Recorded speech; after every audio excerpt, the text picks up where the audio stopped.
Assalamualaikum warahmatullahi wabarakatuh. Innal hamdalillah nahmaduhu wa nasta'inuhu wa nastaghfiruh wa na'udzu billahi min shururi anfusina wa min sayyiati a'malina. May yahdihillahu fala mudilla lahu wa may yudlil fala hadiya lahu. Asyhadu an la ilaha illallah wahdahu la syarika lahu wa asyhadu anna Muhammadan abduhu wa rasuluh.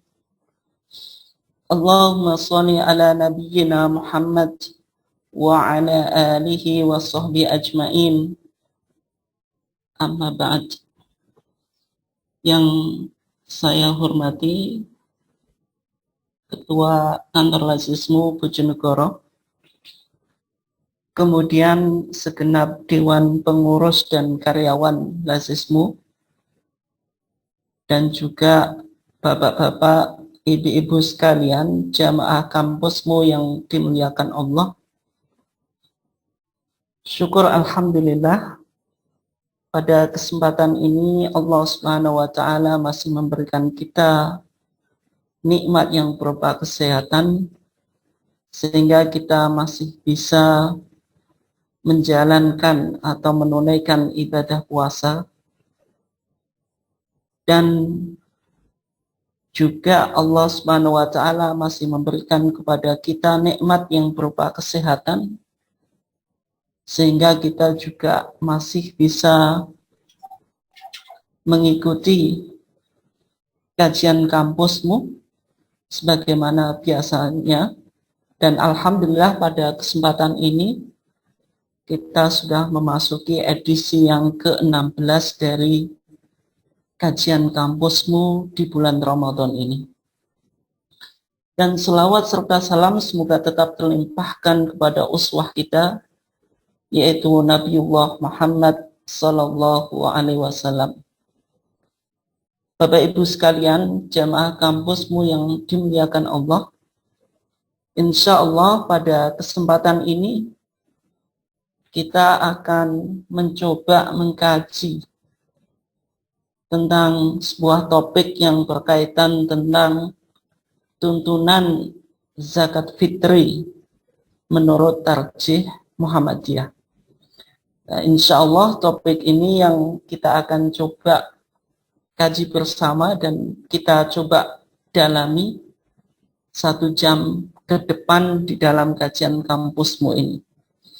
Bapak Ibu sekalian yang dimuliakan Allah, yang pertama kita coba lihat di dalam teks keputusan tarjih atau matnu qarori tarjih. Ketika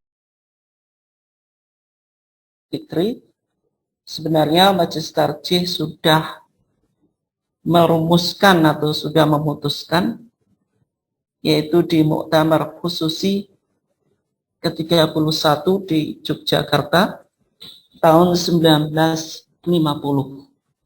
Maka kalau kita lihat teks keputusan secara singkat, maka di sana dikatakan, karena HPT kita ini menggunakan 2 versi, yaitu versi Arab, kemudian versi Latin. Yang di versi Arabnya dikatakan zakatul fitri, ini judulnya. Idza gharabat syamsu akhiri Ramadan, apabila telah terbenam matahari pada akhir bulan Ramadan. Wa kana laka sa'atun, sedang engkau memiliki kelapangan rezeki. Fa'addi zakatal fitri, maka tunaikanlah atau maka keluarkanlah zakat fitri so'an min ta'amik, yaitu 1 sok atau sebanyak 1 sok dari bahan makanan engkau. Qabla sholati, sebelum sholat, maksudnya sebelum sholat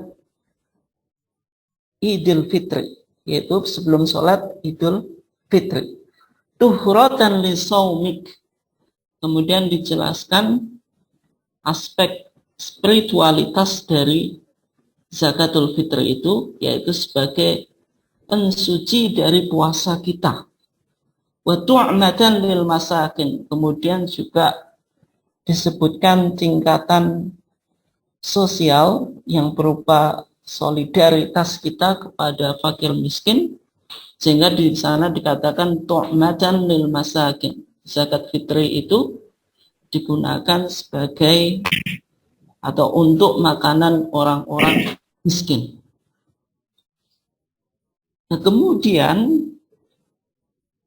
yang berkaitan dengan pentasarufannya atau pada masrifu zakatil fitri. Di sana dikatakan badir bisorfi zakatika badir bisorfi zakatika ala mustahiqiha athamaniyah. Bersegeralah kamu untuk mentasarufkan zakat engkau atas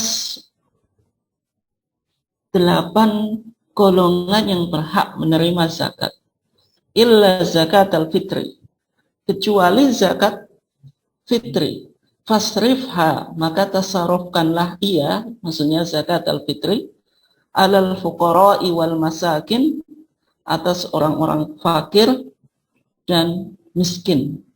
Wala ba'sa an tu'ajjila bi ikhrajiha qabla awaniha. Dan tidak mengapa engkau mensegerakan mengeluarkan zakat fitrah itu sebelum waktunya. Nah, ini keputusan zakat fitri yang kita temukan di putusan Tarjih Muhammadiyah di Yogyakarta tahun 1950.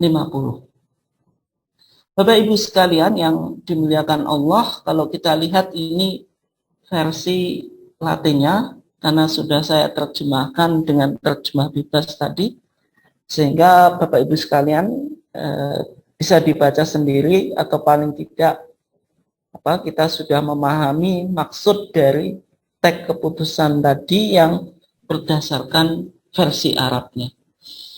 Bapak Ibu sekalian yang dimuliakan Allah, nah, kemudian yang penting untuk kita pahami, yang pertama ketika kita membahas zakatul fitri, yaitu tentang definisi zakatul fitri itu. Apa sebenarnya yang dimaksud dengan zakatul fitri? Maka zakatul fitri itu juga bisa disebut sebagai shadaqatul fitri.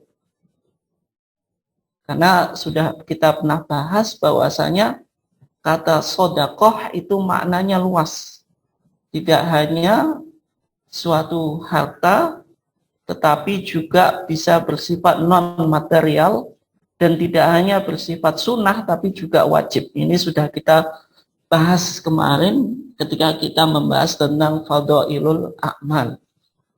Sehingga kalau disebut shadaqatul fitri, yang maksudnya zakatul fitri, sedekah yang sifatnya itu wajib. Nah, kemudian kenapa kok disebut zakatul fitri? Zakat, ya sebagaimana yang kita pahami gitu. Kemudian yang kedua ada istilah fitri. Fitri itu sama dengan kata Idul Fitri. Id itu hari perayaan. Al-Fitri itu maksudnya apa? Berbuka. Nah, kenapa kok zakat ini dihubungkan dengan al-fitr yang artinya berbuka? Karena kewajiban zakat fitri ini kita bayarkan ketika kita sudah berbuka setelah selama 1 bulan Ramadan kita menjalankan puasa. Nah, sehingga salah satu bentuk peningkatan spiritualitas kita untuk mengakhiri ibadah puasa dengan kita kembali dalam keadaan normal, yaitu kita makan dan minum di siang hari. Kita sudah tidak lagi menjalankan apa yang disebut dengan al-imsak, menahan diri, yaitu menahan diri dari makan dan minum. Maka zakat yang kita tunaikan itu disebut sebagai zakatul al-fitri, yaitu zakat yang dihubungkan dengan berbuka. Ya, karena ketika kita membayar zakat fitri, kita akan mengakhiri dari puasa Ramadan kita. Sebagaimana juga disebut Idul Fitri. Kenapa kok disebut Idul Fitri? Ya karena perayaan atau Id ini dihubungkan dengan berbuka setelah kita menjalankan ibadah puasa. Nah, kemudian juga sebagaimana yang saya sampaikan tadi, zakatul fitri disebut juga sebagai shadaqatul fitri. Ya, karena di dalam Al-Quran itu ketika Allah bicara tentang zakat tidak selalu menggunakan zakat, tapi terkadang menggunakan shadaqah. Innamas shadaqatu lil fuqara'i wal masakin. Ketika Allah berbicara tentang al-asnaf ats-tsamaniyah, 8 kategori orang yang berhak menerima zakat, maka digunakan innamas shadaqatu. Sesungguhnya sedekah-sedekah di sini yang maksudnya zakat yang wajib kita tunaikan. Demikian juga Bapak Ibu sekalian yang dimuliakan Allah, zakatul fitri ini juga terkadang sering disebut sebagai zakatul fitrah. Nah, kalau disebut fitrah berarti ini dihubungkan dengan fitrah naluri kita, bahwasanya manusia itu dilahirkan dalam keadaan fitrah. Ma min mauludin illa yuladu alal fitrah. Tidak ada seorang bayi kecuali dilahirkan dalam kondisi kesucian. Nah, seakan-akan nilai filosofinya ketika kita menunaikan zakat fitri atau zakatul fitrah, kalau karena disebut zakatul fitrah, ini sebagai bentuk mensucikan, purifikasi diri kita dari berbagai macam sifat-sifat yang negatif yang ada di dalam diri kita, yang kita coba buang, kita hapus melalui sebuah training spiritual yang disebut puasa. Ya, dan juga istilah zakatul fitrah ini juga bisa tadi dikonekkan atau dikorelasikan dengan dalam sebuah hadis bahwasanya zakatul fitri atau zakatul fitrah itu dikatakan juga tuhratan lis-shaim, sebagai pembersih dari orang-orang yang menjalankan ibadah puasa. Nah, itu Bapak Ibu sekalian yang dimuliakan Allah tentang makna zakatul fitri. Nah, kemudian kalau kita berbicara tentang zakatul fitri, kapan zakat ini diwajibkan? Maka zakatul fitri pada tahun 2 Hijriah yang menunjukkan periodisasi yang mana Nabi Muhammad SAW sudah melakukan migrasi dari Mekah ke Madinah yang di situ sebagai sering diistilahkan dengan marhalatut tasyri', yaitu sebuah periode yang banyak Allah Subhanahu wa taala menurunkan ajaran-ajaran agama atau syariat-syariat di dalam Islam ini. Yaitu diantaranya zakatul fitri ini yang diwajibkan pada tahun 2 Hijriah, yaitu pada tahun diwajibkannya puasa Ramadan. Jadi persis kayak tahun yang Allah Subhanahu wa taala mewajibkan kita untuk menjalankan ibadah puasa Ramadan, tetapi sebelum diwajibkan zakatul mal. Nah, karena zakat itu secara garis besar bisa kita klasifikasikan menjadi dua. Yang pertama zakatul fitri, yang berkaitan tentang penyucian diri kita dari berbagai macam sifat-sifat negatif pasca kita menjalankan ibadah spiritualitas melalui ibadah puasa. Kemudian yang kedua zakatul mal, yaitu kita melakukan purifikasi atau penyucian terhadap harta-harta yang kita miliki dari hak-hak orang yang berhak menerimanya, yaitu karena di dalam harta kita itu ada hak anak miskin, ada hak orang fakir, ada hak orang miskin, dan sebagainya. Bapak Ibu sekalian yang dimuliakan Allah, selanjutnya kita akan coba lihat dalil-dalil yang berkaitan tentang kewajiban zakat fitri. Ada beberapa dalil, kita coba pahami secara sedikit demi sedikit, karena nanti dari dalil-dalil ini kita bisa lakukan istinbat hukum atau kesimpulan hukum-hukum yang berkaitan tentang zakatul fitri. Yang pertama, Bapak Ibu sekalian yang dimuliakan Allah, di sini ada hadis dari Ibnu Umar, yaitu Abdullah ibn Umar. Bisa juga dilihat di HPT-nya, karena sebagian besar dalil yang saya kutip di sini ya tetap merujuk pada HPT. Yang pertama dikatakan an Ibnu Umar radhiyallahu anhuma qala, dari Ibnu Umar radhiyallahu anhuma, ia berkata, farada Rasulullah sallallahu alaihi wasallam zakatal fitri min Ramadan. Rasulullah sallallahu alaihi wasallam telah memfardukan zakatal fitri di dalam bulan Ramadan. So'an min tamrin, yaitu satu sok dari kurma, au so'an min syairin, atau satu sok dari gandum, alal abdi, yaitu zakatul fitri itu dibebankan kepada siapa, diwajibkan kepada siapa? Yang pertama, alal abdi, atas budak, wal hurri, dan atas orang yang merdeka, wal dzakari wal untha, dan diwajibkan atas laki-laki dan wanita, was-shaghiri wal kabiri minal muslimin, baik kecil maupun besar dari golongan orang-orang muslim. Ya.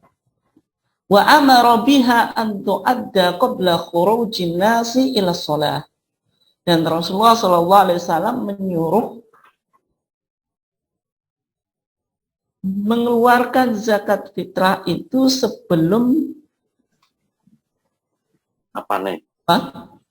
sebelum orang-orang pergi mengerjakan sholat. Nah, sehingga kalau dari hadis ini kita coba pahami, paling tidak yang penting untuk kita pahami dulu bahwasanya zakatul fitri itu diwajibkan kepada budak, abd, kepada orang yang merdeka, khur, kemudian kepada laki-laki dan perempuan, az-zakar wal untha, kemudian kepada orang atau anak yang kecil dan orang yang sudah dewasa, as-shaghiri wal kabir minal muslimin. Ini seolah-olah mengindikasikan setiap jiwa dari orang muslim itu dibebankan kewajiban menjalankan atau menunaikan zakatul fitri. Ini hadis yang pertama. Kemudian Bapak Ibu sekalian yang dimuliakan Allah, hadis yang kedua juga dari Abdullah ibn Umar, anna Rasulullah sallallahu alaihi wasallam farada zakatal fitri min Ramadan ala kulli nafsin minal muslimin. Nah, ini redaksinya sudah dikerucutkan, yaitu ala kulli nafsin minal muslimin, atas setiap jiwa atau atas setiap yang bernyawa dari orang-orang muslim, baik dia hurin, merdeka, au abdin, atau hamba sahaya, au rajulin au imra'atin, laki-laki atau perempuan, shaghirin au kabirin, yang ia masih anak kecil atau sudah dewasa, so'an min tamrin, kadarnya yaitu satu sok dari kurma, au so'an min syairin, atau satu sok dari gandum. Ya, karena tamar atau syair, kurma dan gandum itu merupakan makanan pokok yang dikonsumsi di zaman Rasulullah dan juga sampai sekarang di negeri-negeri Arab. Ini hadis yang kedua Bapak Ibu sekalian. Jadi dijelaskan bahwasanya zakatul fitri itu diwajibkan ala kulli nafsin minal muslimin. Diwajibkan atas setiap orang yang memiliki nyawa atau setiap pribadi dari orang-orang muslim. Nah, kemudian Bapak Ibu sekalian yang dimuliakan Allah, kita lihat dalil yang ketiga, yaitu hadis Abi Sa'id Al-Khudri. Kata Abi Sa'id Al-Khudri, kunna nukhriju zakatal fitri so'an min ta'amin. Kata Abi Sa'id Al-Khudri, kami mengeluarkan zakatal fitri. Ya, ketika kita membaca hadis dari sahabat yang menggunakan kata kami, ini menunjukkan hadisnya itu fi hukmil marfu'. Jadi hadis mauquf, hadis yang sampai pada sahabat, perkataan, perbuatan sahabat. Jadi di sini konteksnya apa? Perkataan Abi Sa'id Al-Khudri yang menjelaskan perbuatan sahabat, tetapi ini fi hukmil marfu', memiliki indikator hadis ini sampai kepada Rasulullah karena sahabat menggunakan kata nahnu. Kunna nukhriju zakatal fitri. Kami mengeluarkan zakatal fitri so'an min ta'amin, satu sok dari makanan pokok, au so'an min syairin, atau satu sok dari gandum, au so'an min tamrin, atau satu sok dari kurma, au so'an min akidin, atau satu sok dari akid atau keju, au so'an min zabibin, atau satu sok dari zabib atau dari kismis. Nah, ini makanan-makanan yang biasa dikonsumsi di Timur Tengah, yaitu tamer, gandum, kemudian keju, dan juga kismis. Ini menjelaskan tentang kadar zakat fitri dan makanan-makanan yang digunakan sebagai zakatul fitri. Ini menurut keterangan hadis Abi Sa'id Al-Khudri. Nah, kemudian Bapak Ibu sekalian yang dimuliakan Allah, hadis yang keempat yang perlu kita pahami yaitu hadis Ibnu Abbas. Di sana dikatakan Ibnu Abbasin, dari Ibnu Abbas, qala, dia berkata, farada Rasulullah sallallahu alaihi wasallam zakatal fitri tuhratan lis-shaim. Rasulullah itu memfardukan zakatal fitri shaimin, yaitu sebagai upaya peningkatan kualitas spiritual melalui pembersihan diri. Minal lagwi wa rafath, dari perkataan yang sia-sia dan kotor. Wa tu'matan lil masakin, wa tu'matan lil miskin, dalam riwayat yang lain juga wa tu'matan lil masakin. Ini berarti apa? Berbicara pada tingkatan sosial bahwasanya zakat fitri itu sebagai upaya solidaritas kita, bagaimana kita memberikan santunan kepada orang-orang miskin. Man addaha qabla sholati fayya zakatun makbulatun. Ini menjelaskan apa waktunya. Siapa yang menunaikan zakat fitri sebelum menjalankan sholat id, maksud idul fitri, maka dia disebut zakatun makbulah, zakat yang diterima. Tapi man addaha ba'da sholati faya sadaqatun minas sadaqat. Barang siapa yang mengeluarkan zakat fitrah setelah sholat id, faya sadaqatun minas sadaqat, maka dia sekedar sedekah dari sedekah-sedekah yang ada. Nah, ini keterangan dari hadis Ibnu Abbas. Nah, Bapak Ibu sekalian yang dimuliakan Allah, 4 hadis ini yang kita akan jadikan acuan bagaimana kita melakukan istimbat atau penggalian hukum yang berkaitan tentang zakatul fitri. Oleh sebab itu, Bapak Ibu sekalian, ya mudah-mudahan nanti bisa masih ingat poin-poin yang disebutkan di dalam 4 hadis tersebut. Nah, kemudian Bapak Ibu sekalian yang dimuliakan Allah, kalau kita katakan bahwasanya zakatul fitri itu wajib. Nah, kemudian pertanyaannya, siapa yang diwajibkan mengeluarkan zakat fitri itu? Maka yang diwajibkan mengeluarkan zakat fitri itu yaitu orang yang mampu membayarnya. Jadi siapa saja yang mampu membayarnya, ya berarti orang mampu membayar itu orang yang memiliki kelapangan rezeki. Atau menurut redaksi putusan tarjih itu, di sana dikatakan wa kana laka sa'atun, dan engkau memiliki kelapangan rezeki. Baik laki-laki, perempuan, dewasa, dan juga anak-anak. Kita coba lihat tadi bahwasanya orang yang diwajibkan mengeluarkan zakat itu adalah orang mampu yang membayarnya. Yang pertama, berdasarkan firman Allah, Allah Subhanahu wa taala mengatakan yunfiq dzu sa'atin min sa'atih. Hendaklah menginfakkan orang yang bisa atau mampu memberikan nafkah menurut kemampuan. Dan liyunfiq, ini kata infak ini juga terkadang dihubungkan dengan apa yang kita kenal dengan zakat itu. Berarti orang yang mampu itu hendaklah apa? Mengeluarkan zakat fitrah. Karena dikatakan liyunfiq dzu sa'atin min sa'ati.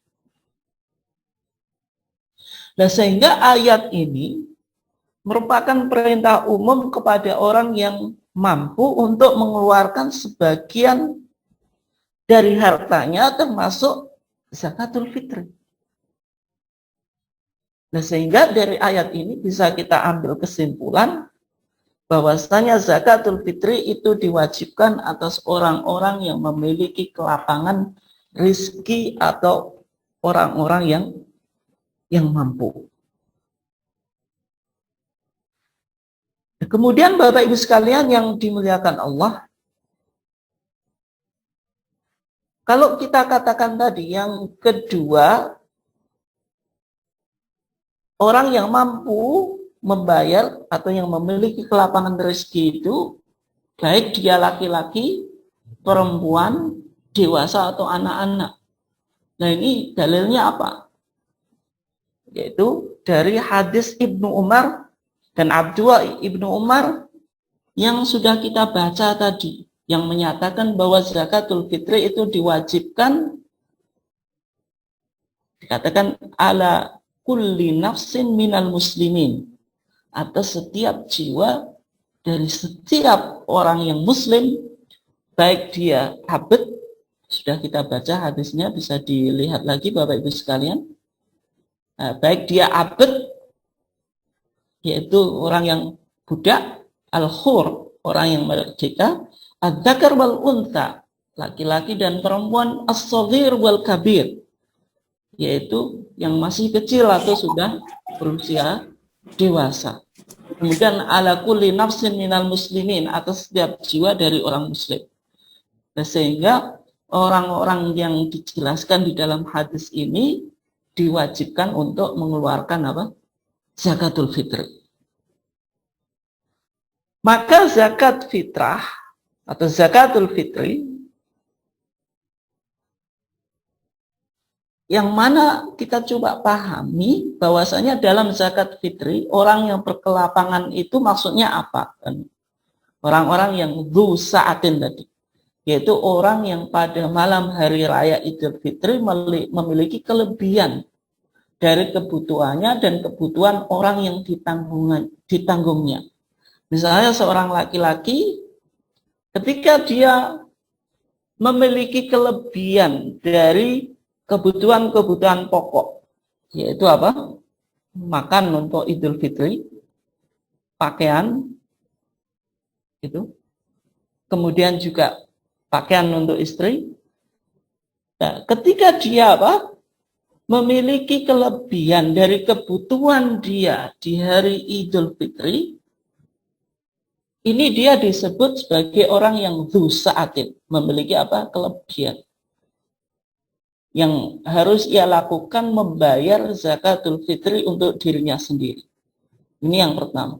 Kemudian jika hartanya itu masih lebih, dia diwajibkan membayar zakat fitri untuk istrinya dan anak-anaknya. Karena istri dan anak itu berada di tanggungannya. Dia wajib apa? Menafkahi. Sehingga berawal dari dirinya sendiri, kalau ada hartanya yang lebih, dibayarkan untuk istrinya, kemudian anaknya, dan seterusnya. Dan bagaimana kalau misalnya apa?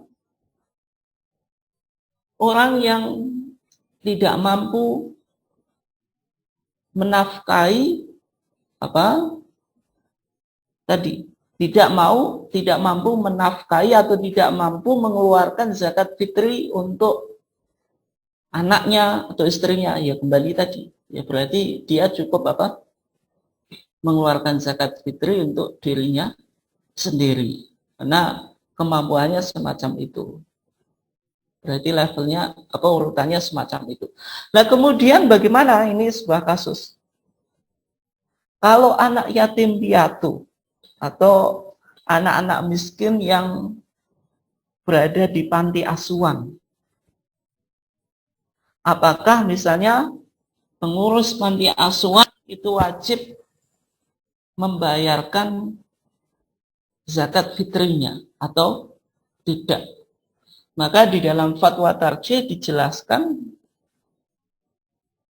panti asuhan itu kan sebenarnya biaya operasionalnya secara umum itu kan apa?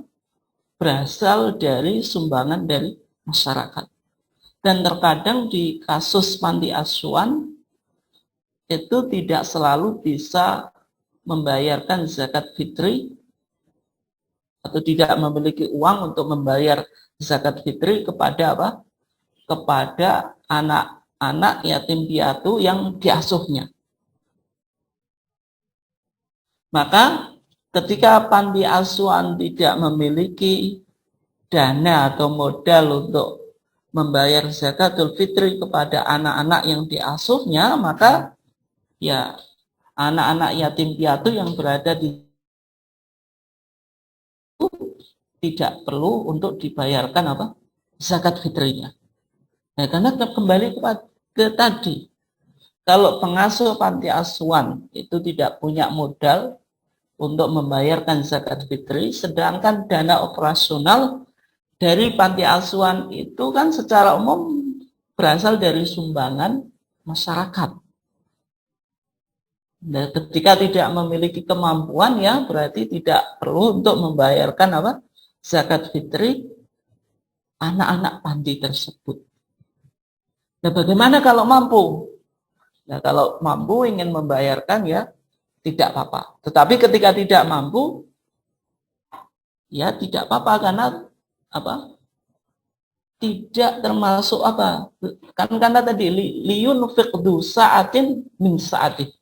Berarti pada konteks ini panti asuhan belum bisa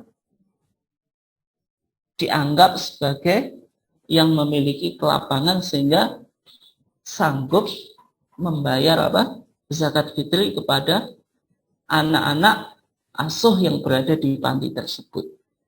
Ini kalau konteksnya pada panti asuhan. Nah, kemudian Bapak Ibu sekalian yang dimuliakan Allah, kadar zakat fitri yang dibayarkan itu berapa? Ini penting juga untuk kita juga pahami. Maka dari 4 hadis yang sudah kita paparkan tadi, bisa kita ambil kesimpulan bahwa zakat fitri yang harus dikeluarkan untuk tiap-tiap orang atau tiap-tiap nafas jiwa tadi, yaitu minimal 1 sok.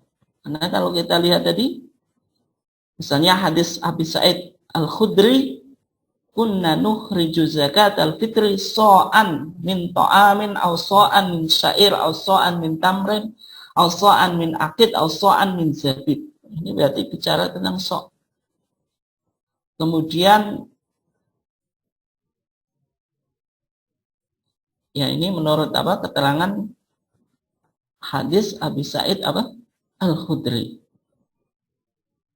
Nah, kemudian hadis Abdullah Ibnu Umar juga. Maka di sana dikatakan so'an min tamrin au so'an min syair.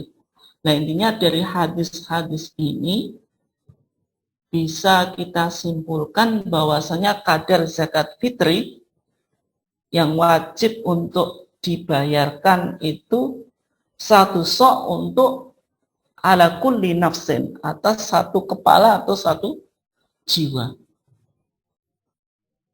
Nah, berupa apa? Tadi kalau kita lihat kan so'an min to'amin, makanan pokok. Ya, kalau makanan pokok, kalau berdasarkan hadis tadi yang menggambarkan makanan pokok yang ada di zaman Rasulullah, itu kan tamar, korma, syair, gandum, kemudian akid, keju, kemudian zabib, kismis. Yang secara umum ini kan tidak populer di tempat kita. Sehingga kalau konteksnya kita yang berada di Indonesia, ini ya beras itu. Karena beras itu makanan pokok. Atau juga zakatul fitri itu bisa dibayarkan berupa uang. Yaitu uang seharga makanan pokok tadi. Ini. Seharga makanan pokok tadi yang jumlahnya 1 sok tadi. Nanti kita coba lihat 1 sok itu berapa. Jadi kalau dalam pandangan Muhammadiyah, ini kita diberikan 2 opsi. Yang pertama, zakatul fitri itu bisa berupa makanan pokok. Ya, makanan pokok berarti kalau kita ya beras. Yang kedua, kita juga bisa membayar dengan uang. Nah, ini. Di dua-duanya boleh. Ya, soalnya konteks modern itu ada pandangan di selain mazhab Abu Hanifah itu sebenarnya nggak boleh zakat fitri itu dengan uang. Tapi kalau menurut Imam Abu Hanifah boleh. Dan pandangan Imam Abu Hanifah ini lebih kontekstual dalam zaman modern. Karena tidak semua orang miskin itu butuh beras dalam konteks modern. Nanti jenengan mengeluarkan zakat fitri berupa beras kepada orang miskin. Yang ia butuhkan bukan beras sudah cukup mungkin. Yang ia butuhkan uang supaya dia bisa beli lauk pauk yang lebih bergizi dan lebih lezat, misalnya daging. Ya nanti jenengan kasih zakat fitri berupa beras, kemudian sama mereka juga dijual, diuangkan. Nah, sehingga dari sini pandangan tarjih lebih bersifat fleksibel. Dalam konteks modern, zakat fitri itu boleh makanan, boleh uang. Nah, kalau jenengan mana yang lebih afdol? Yang lebih afdol yang sesuai dengan konteks. Zakat fitrinya itu mau dikasih siapa kan itu. Ya kalau masyarakatnya kira-kira lebih membutuhkan uang ya lebih baik uang. Kemudian kalau kira-kira lebih membutuhkan Makanan pokok beras ya lebih baik beras. Ya tergantung kondisi yang mana kita berada di tempat itu. Yang intinya keduanya adalah apa? Boleh. Dan kalau kita lihat di dalam keputusan tarjih tadi, maka dikatakan fa'addi zakatal fitri so'an min to'amik. Maka keluarkanlah zakat fitri sebanyak 1 sok dari bahan makananmu. Qabla sholah, sebelum sholat id. Berarti dari sini kadar zakat fitri yang wajib kita bayarkan itu 1 sok. Nah kemudian 1 sok menurut tarjih itu berapa? Yang 1 sok itu sama dengan 1/6 liter Mesir. 1/6 liter Mesir itu sama dengan 2167 gram. Nah ini menggunakan standar gandum atau berat gandum. Tetapi apabila di suatu daerah makanan pokoknya itu lebih berat daripada gandum, misalnya beras. Beras ini kan beratnya lebih berat daripada gandum. Maka wajib untuk menambah dari ukuran tersebut. Nah, sehingga di dalam pandangan majelis tarjih untuk kehati-hatian atau ikhtiyatian itu digenapkan menjadi 2,5 kilo atau 2,5 kilogram. Yang mana ini beratnya kalau kita lihat daripada gandum yang ada di Mesir itu cuma berapa? 2167 gram. Nah sehingga 1 sok itu kan maka jenengan bisa lihat di HPT-nya, maksudnya di zakatul fitri. 1 sok itu kurang lebih 4 kati atau 2,5 kilogram. Karena 1 sok itu kan 4 mud. 1 mud itu 6 ons. Bisa juga dibaca di tuntunan Ramadan yang dikeluarkan oleh MTT, Majelis Tarjih dan Tajdid PP Muhammadiyah. Nah ini dalam pandangan tarjih. Ya meskipun ada pandangan di luar tarjih yang berkembang, konteks sekarang itu zakatul fitri itu ya 3 kilo, tidak 2,5 kilogram dengan menggunakan metode perhitungan yang berbeda. Nah itu ya tidak apa-apa kalau jenengan bisa membayar zakatul fitri misalnya sebanyak 3 kilo atau lebih dari 3 kilo pun juga boleh. Ya, tetapi jangan sampai yang 2,5 kilo ini kurang zakat fitrinya.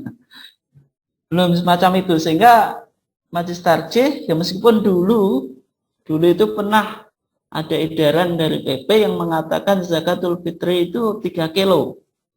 Nah saya cuma lupa itu tahun berapa. Nah kemudian itu kan sebelumnya tetap 2,5 kilogram. Kemudian tahun berapa itu saya lupa, nggak saya cek datanya, belum saya cek. Itu PP pernah mengeluarkan dulu 3 kilo. Nah, kemudian sampai sekarang itu kembali lagi 2,5 kilo karena ini yang umum di Indonesia. Yang intinya kalau ada perubahan perhitungan biasanya disampaikan melalui edaran PP Muhammadiyah. Tapi intinya kalau jenengan ingin membayar 3 kilo karena ekonominya mungkin mapan, ya monggo-monggo saja. Karena inti syariat ini harus dipahami at-taisir. Mempermudah ini yang dipahami oleh Muhammadiyah. Yang ada orang, mohon maaf ini mungkin cuma sekedar kritik yang sangat soft. Ada orang yang bilang zakat fitrah harus 3 kilo, pokoknya 3 kilo. Ya, jangan dipahami semacam itu saja, tapi harus dipikirkan bagaimana nasib orang-orang yang mungkin secara ekonomi susah. Nah, ini kan harus dipahami juga. Nah, sehingga 2,5 kilo ini masih dipahami oleh majelis tarjih. Ya meskipun mungkin yang lain mengatakan 3 kilo, tapi majelis tarjih yang masih tetap 2,5 kilo. Tapi kalau mau digenapkan 3 kilo biar pas dan tidak khawatir, tidak ragu, ya tidak apa-apa gitu. Karena intinya kadar zakatul fitri dalam fikih itu disebut takdirian. Takdirian itu dikira-kira. Sehingga bisa jadi perhitungannya itu berbeda. Tapi intinya ya satu sok. Cumanya melihat satu sok itu berapa. Beda dengan kalau istilah fikih disebut tahdidian. Kalau tahdidian itu harus pasti. Tidak boleh berbeda. Nah, karena disebut takdirian hanya menggunakan perkiraan sehingga perbedaan di dalam perhitungan itu wajar-wajar saja. Nah, kemudian Bapak Ibu sekalian yang dimuliakan Allah, kalau kita lihat selanjutnya orang yang berhak menerima zakatul fitri. Nah, secara umum orang yang berhak menerima zakat itu kan al-asnaf ats-tsamaniyah itu. Yaitu 8 kategori orang yang berhak menerima zakat. Sebagaimana dalam firman Allah itu innamas shadaqatu lil fuqara'i wal masakin wal 'amilina 'alaiha wal mu'allafati qulubuhum dan seterusnya.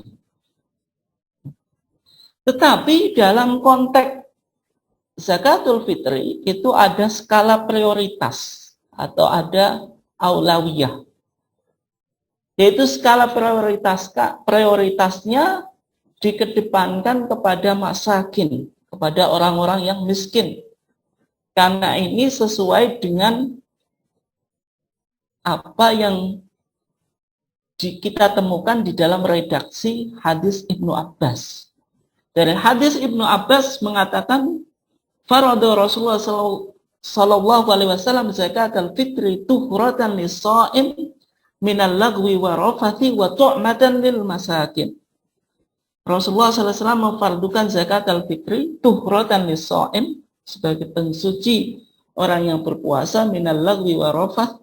Kemudian juga di sana dikatakan wa tu'matan lil miskin atau wa tu'matan lil masakin. Yaitu untuk memberi makan orang miskin. Ya, meskipun dalam hadis ini disebut miskin atau masakin. Miskin ini kan salah satu golongan dari golongan yang 8 tadi. Tetapi berarti ini dipahami oleh tarjih sebagai skala prioritas saja, bukan sebuah kewajiban. Kewajiban itu maksudnya kalau jenengan zakat fitrahnya tidak diberikan orang fakir dan miskin maka tidak sah. Misalnya zakat fitrah diberikan kepada siapa misalnya? Kepada amil atau kepada mu'allaf. Kemudian kepada budak, ya sekarang nggak ada. Kemudian untuk ibnu sabil atau fisabilillah untuk pembangunan masjid atau untuk pembangunan sekolahan. Nah, kalau dikatakan wajib untuk orang miskin ya berarti kalau kita tasarrufkan kepada selain orang miskin maka tidak sah. Itu maksudnya kalau dikatakan wajib. Tapi kalau skala prioritas, sebagaimana yang dipahami tarjih, itu tetap zakat fitrah, atau zakatul fitri itu diprioritaskan untuk orang-orang fakir dan miskin, supaya mereka tidak meminta-minta pada hari Id. Karena hari Id ini kan hari kemuliaan, kemenangan, kegembiraan. Masa hari Id masih ada fakir miskin yang yang meminta-minta di jalan kan itu. Nah, sehingga ini yang dipahami oleh Tardis juga sebagai skala prioritas. Karena ada kaidah itlaqu al-juz wa iradatul kul. Meskipun hadis ini menyebutkan miskin saja, tapi sebenarnya yang dikehendaki apa? Iradatul kul. Yang dikehendaki semua asnaf saja. Sehingga kalau kita prioritaskan kepada fakir miskin, itu ya cuma skala prioritas. Nah, sehingga kalau fakir miskin di hari Id itu tercukupi, ternyata dana zakat fitrah itu masih terkumpul, nanti kita bisa lihat. Dan ini nanti didukung oleh keputusan Munas kita yang ke-31 di Gresik, zakat fitri apabila lebih itu bisa diberdayakan atau dimodalkan di dalam usaha-usaha produktif yang hasilnya itu bisa mengcover kebutuhan orang fakir dan miskin, dan sehingga kita tidak hanya mencukupi orang fakir dan miskin di hari raya saja, di satu hari itu, tapi juga di hari-hari kemudian. Ini yang nanti kita akan coba lihat di pembahasan berikutnya, karena waktunya sudah hampir selesai. Saya kembalikan kepada Pak Budi. Silahkan Pak Budi. Baik, terima kasih Ustadz. Untuk berikutnya kita buka sesi tanya jawab. Ini ada sebuah pertanyaan lewat chatroom dari Pak Muhtarom. Yang pertama, apakah zakat di sekolah sebagai siswa sudah sah? Yang kedua, seperti apa kriteria amil yang bisa mengelola zakat? Apakah amil di sekolah sifatnya insidental atau momentum Ramadan saja dibenarkan? Yang ketiga, apakah ada istilah mengqadha atau membayar zakat yang tertunda? Zakat fitrah maksudnya. Monggo. Saya juga tanya, Tat. Ya, monggo, langsung. Tadi dalilnya kan bahwasanya zakat itu sebelum sholat Id. Jika setelah sholat Id maka terhitung sebagai zakat, sebagai sedekah biasa. Nah, setelah saya pahami itu adalah untuk si pembayarnya atau orang yang menunaikan. Nah, tapi jika itu yang menunaikan tadi sudah melaksanakan ke masjid, ke sekolahan atau ke lembaga amil zakat, contohnya Lasismu seperti itu. Nah, lembaga tersebut mentasarufkannya setelah sholat Id. Apakah si yang berkewajiban tadi sudah menunaikan atau belum secara hukum? Terima kasih. Ya, baik Pak. Terima kasih. Ada dua orang. Ustadz, monggo. Terima kasih ya atas pertanyaannya, dan saya mulai dari Pak Rudi dulu. Insya Allah isu yang diangkat oleh Pak Rudi itu sebenarnya Munas Tarjih yang ke-31 di Gresik kemarin, dan materi saya juga secara khusus nanti akan kita bahas dan kita lihat argumentasinya bagaimana. Misalnya tadi ketika zakat fitri itu sudah dibayarkan kepada amil zakat atau misalnya kepada lazismu. Nah, ternyata lazismu karena menerima zakat yang membludak, kemudian tidak bisa membayarkannya sebelum sholat tadi kan.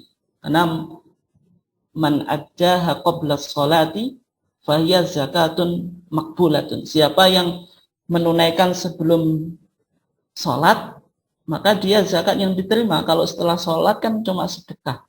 Dan ketika panitia zakat, misalnya alas itu tidak bisa membagikan sebelum sholat karena saking banyaknya zakat, gitu.